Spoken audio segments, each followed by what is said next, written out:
이번 주제 발표 모자익 방법론을 소개할 이동섭입니다.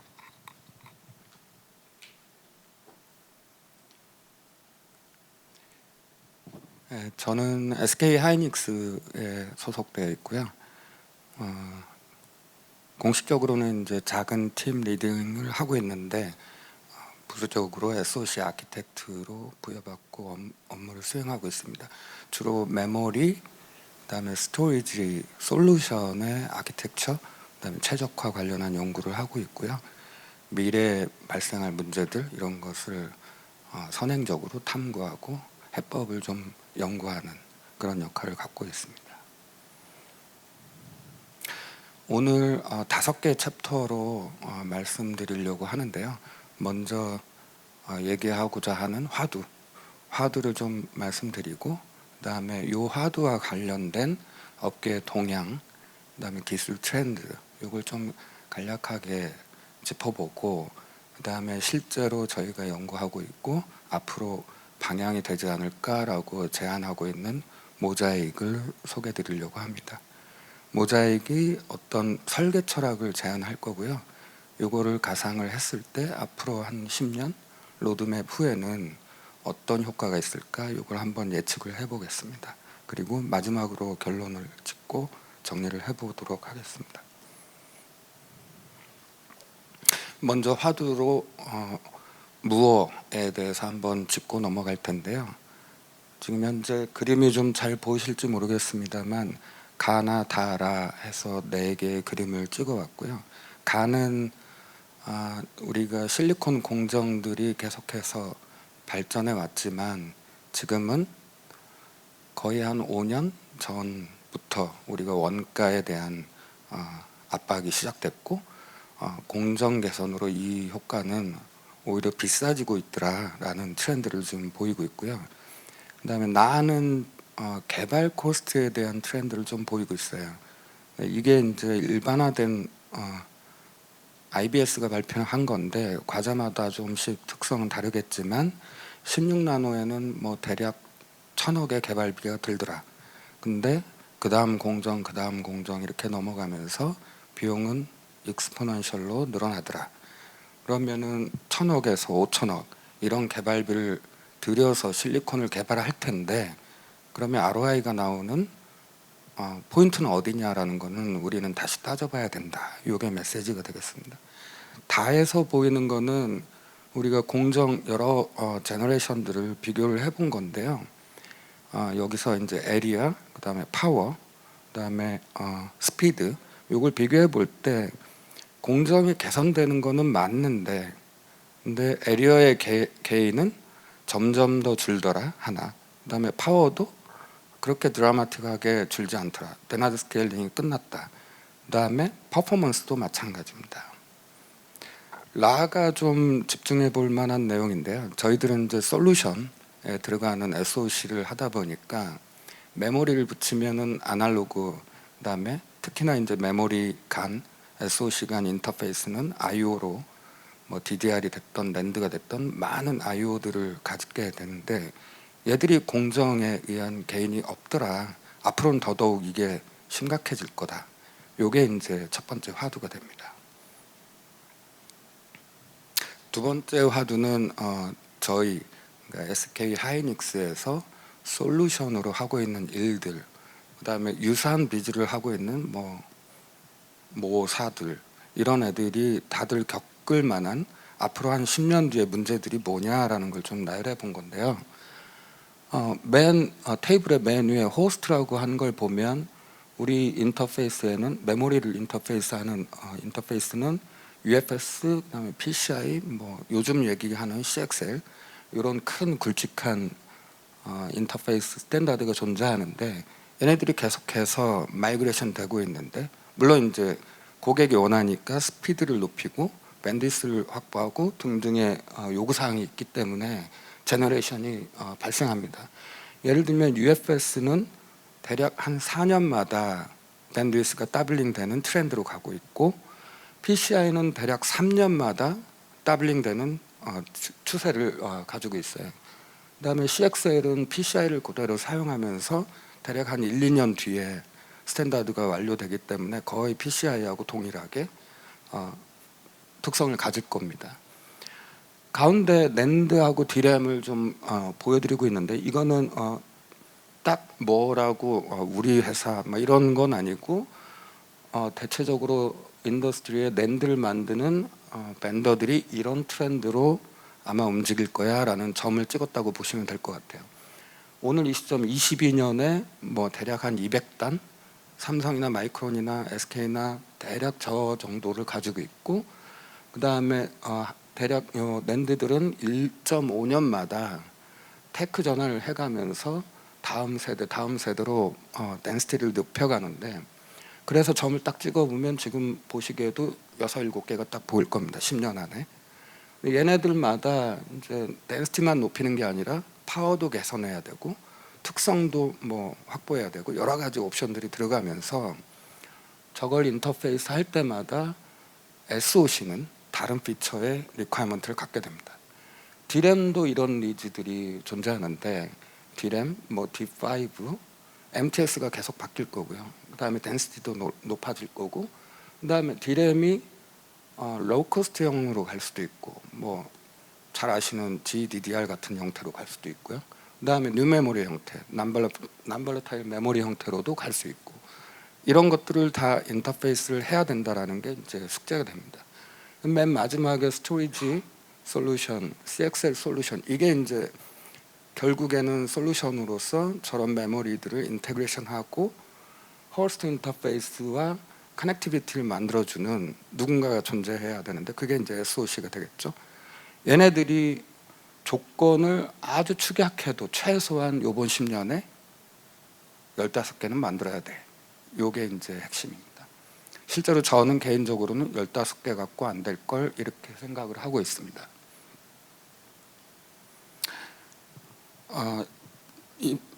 두 번째 장으로 이제 이런 화두와 유사한 인더스트리의 동향, 그다음에 뭐 기술적으로 어떤 것들이 지금 준비되고 있는지 이걸 좀 간단히 소개드리도록 하겠습니다. 이 장표는 비슷한 문제인데 이제 도메인이 좀 다르겠죠. 저희는 메모리만 쳐다보고 있지만 여기는 장표들은 이제 뭐 CPU 뭐 이런 것들을 좀 조사를 해본 건데요. 1번으로 보여드리는 거는 2018년에 AMD가 발표한 논문을 좀 캡처한 건데요. 원래 요 전까지는 CPU가 하나의 큰 칩으로 만들어졌고 그게 애식 공정의 레티클의 바운더리 안에서 대략 한 500에서 500mm 스퀘어 정도의 칩 사이즈로 만들어 왔는데 AMD가 저때 하나의 SoC를 만드는 게 아니라 기능을 파티션해서 여러 개의 다이로 분리를 하고 그거를 패키지에서 인테그레이션 하는 거를 전개를 합니다. 그리고 저러면서 원가를 최적화하고 그 다음에 포트폴리오를, 예를 들면은 CPU 컴퓨팅만 있는 조그마한 다이를 2개 꽂을 수도 있고 4개 꽂을 수도 있고 8개 꽂을 수도 있는 라인업을 만드는 그런 전개를 하게 됩니다. 저 때부터 제가 보기에는 이제 인텔하고 원가 경쟁력은 확실히 이제 차별화했다라고 보고 있고요. 두 번째는 지금 벤타나라는 조그마한 벤처에 대해서 언급을 드릴 건데요.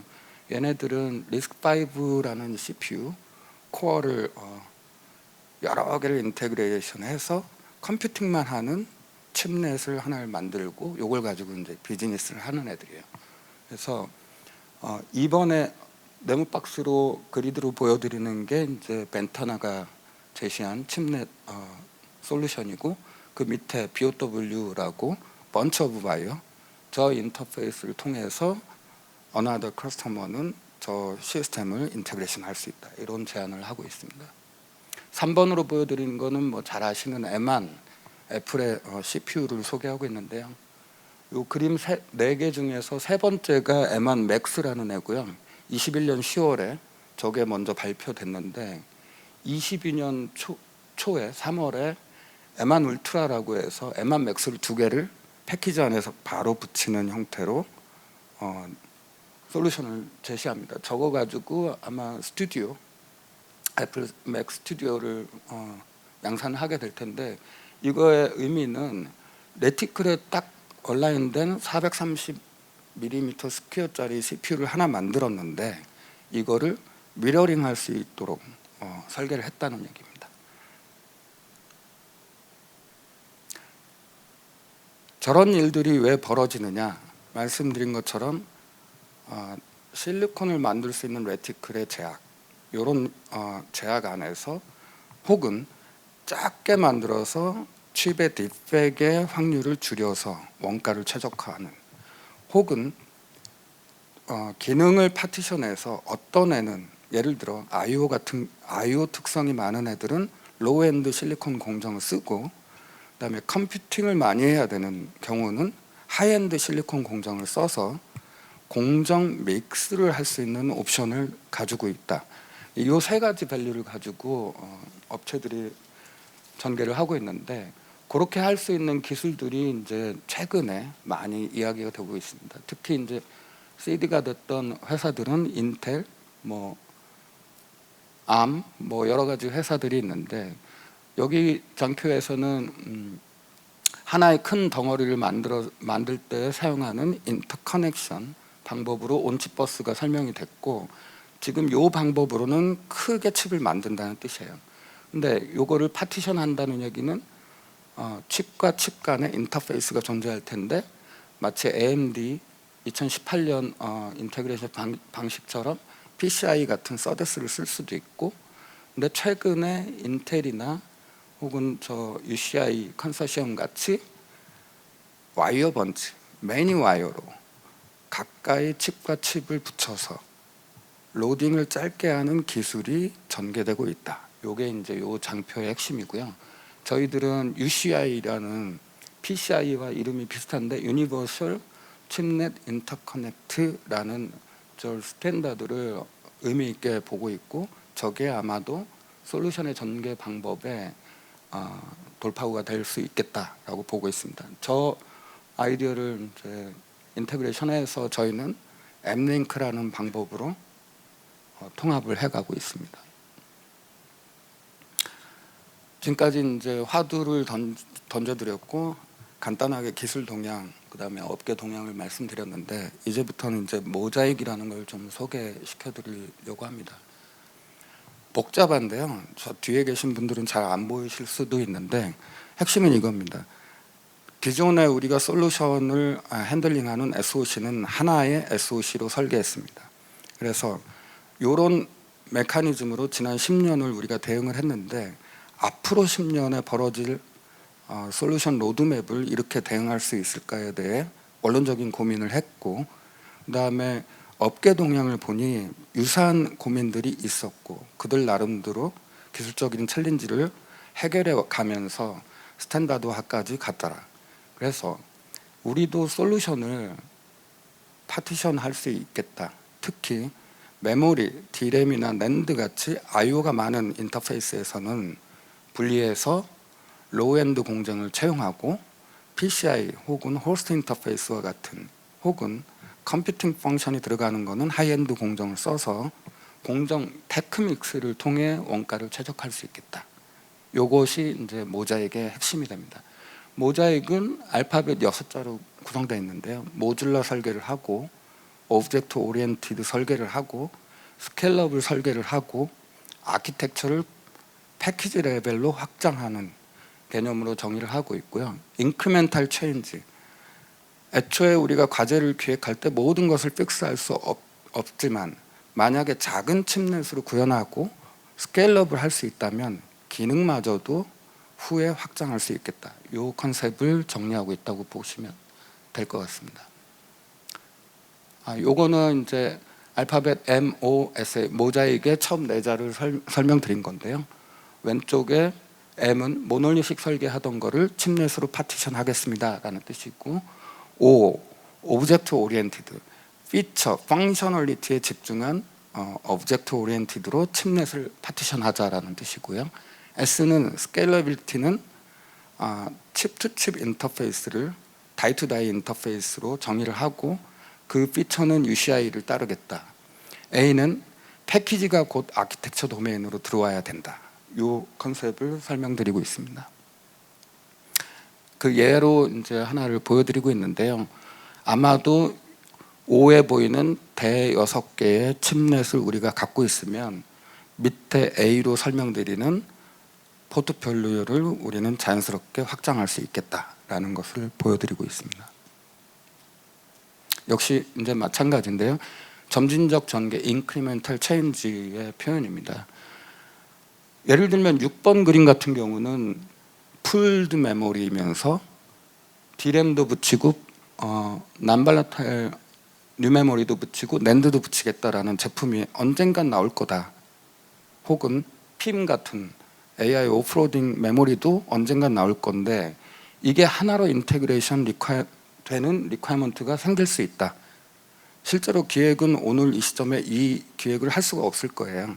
근데 언젠가는 어떤 고객은 이런 시스템을 원할 거다.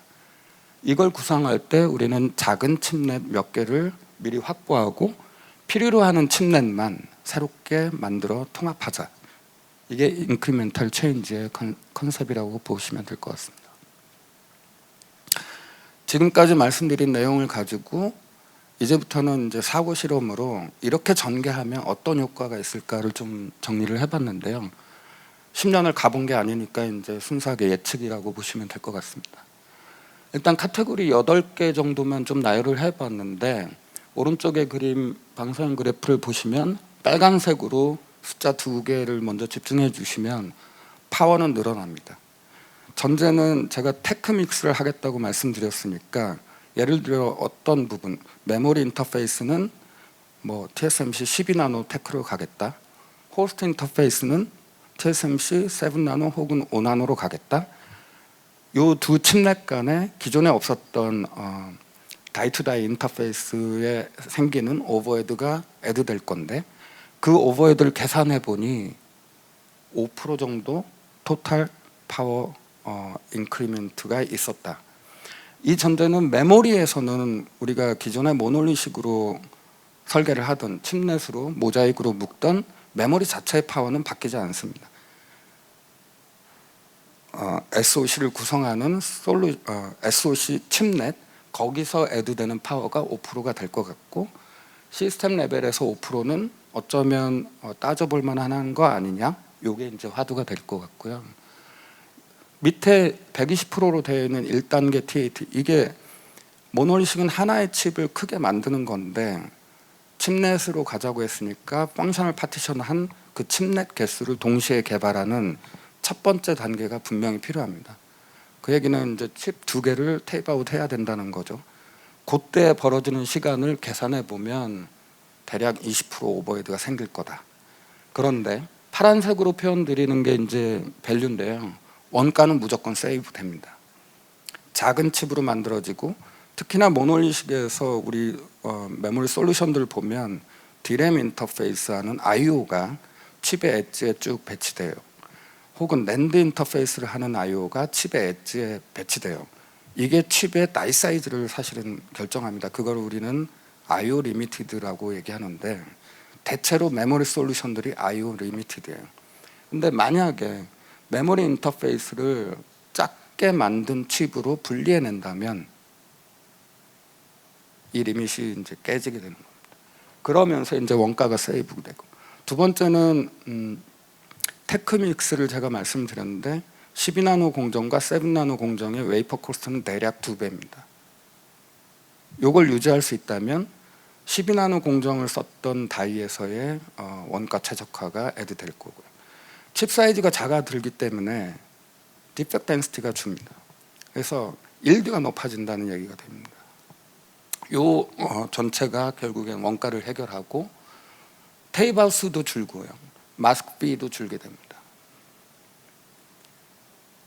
요거는 일드에 대해서 금방 설명드린 거를 하이라이트 한 거고요. SSD 젠5 SSD 8000H짜리를 구성할 때 칩 사이즈가 아마 모놀리식으로 가면 30mm 스퀘어 이상을 갈 건데 칩넷으로 나누면 작아진 칩넷 여러 개를 인테그레이션하는 형태가 됩니다. 10년 로드맵을 전체를 놓고 SK 하이닉스가 비즈를 하는 거를 러프하게 대입을 했습니다. 실제 데이터는 아닙니다. 그거는 뭐 보안이니까. 그래서 그걸 약간 이제 마사지를 했고요. 솔루션 SK 하이닉스가 솔루션을 어느 정도로 팔 거야라는 미래 추정 곡선을 가설을 세우고 그거를 우리가 TSMC나 애식 공정의 전환으로 다이 코스트를 계산했을 때 왼쪽 그림이 아마도 현재 메인 공정이 12나노를 사용하고 있는데 몇 년 뒤에는 우리가 메인 공정을 어쩔 수 없이 7나노로 가게 될 거고 그 다음 몇 년 뒤에는 5나노로 갈 건데 그거를 웨이퍼 코스트로 반영했을 때 저 정도의 비용이 들어간다. 뭐 대략 한 10년 뒤에 물론 이제 비지가 커지는 물량도 반영한 건데요. 전체 SOC 코스트가 TSMC한테 우리가 줘야 되는 코스트가 대략 10배 늘어날 거예요 라는 뜻입니다. 오른쪽이 똑같은 피처를 모자익 칩넷으로 설계했을 때의 원가를 한번 계산해 본 겁니다. 가정이고요. 물량 증가 곡선하고 TSMC 7나노, 5나노를 사용하는 칩넷과 12나노를 유지할 수 있는 칩넷을 믹스했을 때 트렌드는 익스포넨셜이 아니라 직선형으로 늘어납니다 라는 뜻입니다. 네, 시간을 제가 많이 쓰고 있는데 결론 장표로 가겠습니다. 결국 앞으로 벌어진 일이 물리적으로 어떤 애식 실리콘 공정에서 뭔가가 얻어지지 않는다면 앞에 보여드리는 트렌드는 확실히 벌어질 거다. 근데 우리가 해야 되는 솔루션은 고객한테 더 높은 성능, 더 큰 용량, 여러 가지 챌린지들을 갖고 있는데 지난 10년에 우리가 개발했던 기술적으로 대응했던 방식을 그대로 사용할 경우 문제가 있습니다라는 게 왼쪽의 이야기입니다. 조감도로 보면 이건 문제야 라는 말입니다. 근데 실제로 개발팀의 오늘 현재는 지금까지 유지해왔던 이 기술적인 방법으로 아마도 지금 N+1, 2년 뒤에 끝낼 고객한테 제시할 제품을 개발할 수밖에 없을 거예요. 근데 이분들이 10년 뒤에는 이런 전개로 가야 돼라는 걸 생각한다고 해도 바로 실행할 수 없을 것 같다. 그래서 저희가 보기에는 이 갭을 줄이는 방법이 지금 필요하고 그 메커니즘으로 저희가 제시하는 게 모자익의 컨셉입니다. 여기까지가 저희가 소개해드릴 모자익의 컨셉이고 설계 철학이고요. 가야 될 길이 상당히 먼데 결국엔 벌어질 일이고 기술적으로도 그 다음에 업계에서도 이런 문제의식이 있었고 우리가 지금 당장은 어려워 보이지만 결국에는 실현할 수 있는 접근 방법이라 보고 있고요. 장자가 얘기한 그 봉정만리 위대한 꿈이지만 언젠가는 더돌아갈 길이기 때문에 엔지니어들, 우리들, 아키텍트들은 이 고민을 가지고 문제들을 해결해 갑시다라는 제안을 드리려고 합니다. 여기까지가 저의 발표였습니다. Q&A 진행하겠습니다. 네, SK하이닉스 이동섭님의 발표 잘 들었습니다. 네, 기존의 모놀리틱 설계의 한계와 문제를 해결하기 위해 칩릿 설계 기반의 모자익을 개발했고 또 어떤 장점이 있는지를 잘 설명해 주셨습니다. 네, 그럼 바로 Q&A 세션으로 넘어가 보겠습니다. 네, 바로 답변 부탁드립니다. 기술적으로는 제가 보기에는 지금 준비되고 있고 이미 증명한 선도 업체도 있는 것 같아요. 그다음에 스탠다드도 만들어졌고 제가 보기에 가장 큰 허들은 우리 자신인 것 같아요. 이게 정서적으로 내가 지금까지 해왔던 일을 크게 바꿔야 되는데 나 때문에 문제인지 내 주변 때문에 문제인지 이게 아직 정리가 안 됩니다. 그래서 제가 보기에는 POC가 필요하고 이 레퍼런스를 가이드를 하는 뭔가가 필요하다. 아까 결론 장표에서 꽃밭에 벌이 돼야겠다라는 게 이제 저의 미션이고 제가 이 문제를 바라보는 관점인데 아무리 이제 말로 설파를 해도 실제 보여주는 게 필요하겠구나. 그래야 이걸 레버리지 할 수 있구나라는 우리들의 저변의 인식이 확대되지 않을까 이렇게 보고 있습니다. 어플리케이션별 최적화 측면에서는 맞습니다. 당연히 저게 이제 뭐 예를 들면은 소프트웨어에서도 뭐 최근에 마이크로 서비스니 뭐 여러 가지 비슷한 논리들이 있는데 당연히 한 덩어리에 하나의 인테그레이션한 최적화가 그거 이상 옵티마를 할 수는 없죠. 당연히 그렇습니다. 그 과제 하나만 하면 된다면 그렇게 하는 게 맞다고 생각합니다.